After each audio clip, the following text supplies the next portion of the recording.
Yes sir, we're getting to the horror series juggernaut Silent Hill with its prequel game Silent Hill Origins by Climax Studios to explain, well, I don't know what it's trying to explain, since the game is a strange grab bag of ideas from Silent Hill 1 and 2, doing the personal reflection Silent Hill and a cultist Silent Hill simultaneously. To better help us figure out what the hell is wrong with this town, we get paired up for the next 10 hours with Gormless Twit Travis, a trucker who planned to drive through Silent Hill on his way home and was inexorably stopped by a girl running on the road. I would say there was literally no reason to stop his cab a few miles out of town, because if we had driven a mile forward, he would have stopped at the house fire and the same thing would have happened. Travis tries to save a scorched girl from the house and then collapses before he wakes up in Silent Hill proper dazed and confused. As a newcomer to the series, this was the wrong game to start out on, because while Origins isn't completely shithouse, it also doesn't know what it's trying to do.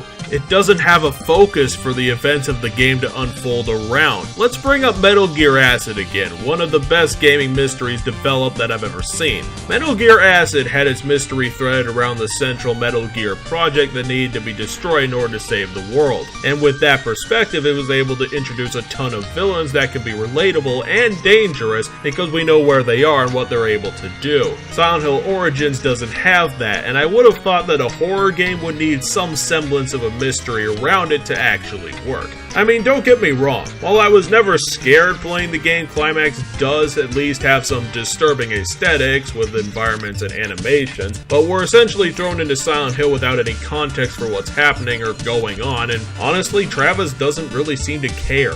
He doesn't even say he needs to go back on his route and accepts that reality has collapsed point blank. The issue I have is that Travis doesn't decide to do anything, and he's stumbling dick first into all of his own problems for literally no purpose.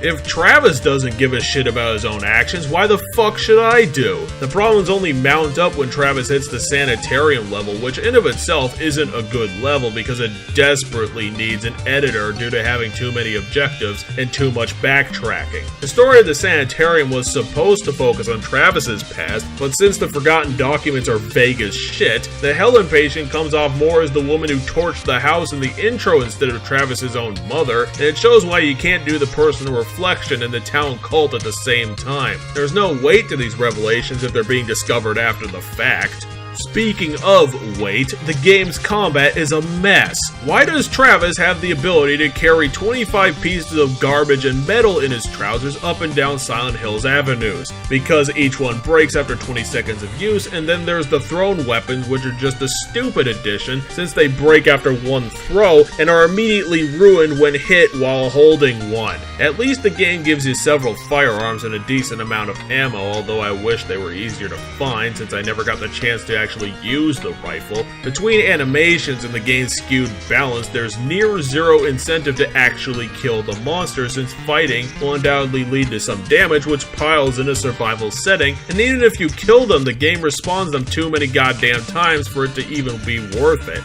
Travis is technically able to run away from combat, but entire hordes can be following you around the entire town until you just low scream them away, so again, why the fuck should I bother? At the end of the game, after we've gathered all the Flowers pieces, Climax decides to start using amazing next-gen cutscenes for the last half hour. It makes it look like the game was developed back to front, because all the effort was put into designing the ending while the final boss was a bold-faced stereotype with nothing to add and gone within a minute. Then the developer hurriedly contrives a reason to connect this game to Silent Hill 1 and basically spoils the entire mystery of that game in 2 minutes.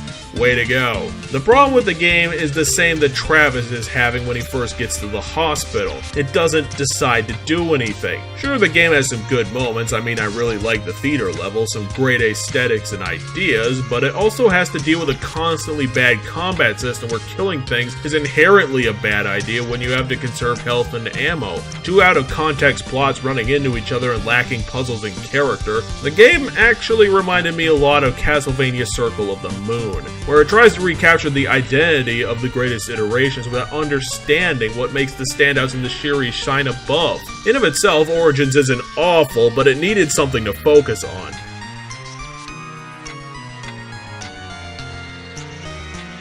Hopefully the Cult of Silent Hill will show us a better time in the original Silent Hill, but until that mad road trip, I'll leave you guys, as I always do, with a victory for gamers. See you next week, when I call shotgun.